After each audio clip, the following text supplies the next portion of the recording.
भगवद गीता अध्याय 6 ध्यान योग श्लोक 48 योगिनांपि सर्वेषां मद्गतेनांतरात्मना श्रद्धावान भजते यो मां समे युक्ततमो मतः। सभी योगियों में वह सबसे श्रेष्ठ है जो अपने अंतरात्मा से मुझ में लीन होकर श्रद्धा और प्रेम से मेरा भजन करता है। यह श्लोक पूरे अध्याय का सबसे सुंदर और भावपूर्ण संदेश देता है, जहां श्री कृष्ण बताते हैं कि सबसे श्रेष्ठ योगी कौन है। वह जो अपने मन, हृदय और आत्मा से पूरी तरह श्री कृष्ण में लीन हो जाता है और श्रद्धा तथा प्रेम से उनका भजन करता है।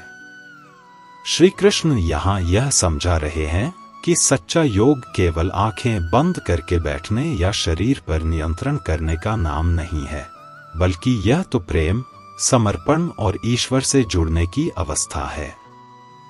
जब कोई व्यक्ति अपने हर काम में, हर विचार में, हर भावना में भगवान को याद रखता है और यह महसूस करता है कि श्री कृष्ण मेरे साथ हैं, मैं अकेला नहीं हूं, तब वही सच्चा योगी कहलाता है। योग सिर्फ आसन या ध्यान की क्रिया नहीं है, बल्कि यह हृदय की स्थिति है। यह इस बात पर निर्भर नहीं करता कि तुम बाहर से क्या कर रहे हो, बल्कि इस पर कि तुम भीतर से कितने जुड़े हुए हो।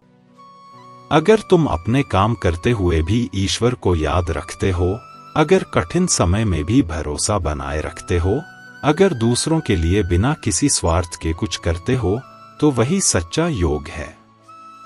ऐसा व्यक्ति ईश्वर को सिर्फ याद नहीं करता, बल्कि उनके साथ जीता है, उनकी उपस्थिति को अपने हर क्षण में महसूस करता है।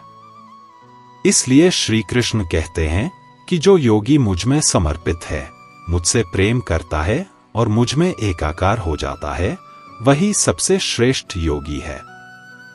यह श्लोक हमें सिखाता है कि योग का सबसे ऊंचा रूप प्रेम और भक्ति है, जहां आत्मा और परमात्मा के बीच कोई अंतर नहीं रह जाता और मन में बस एक ही भावना रहती है, मैं तुम्हारा हूं और तुम मेरे।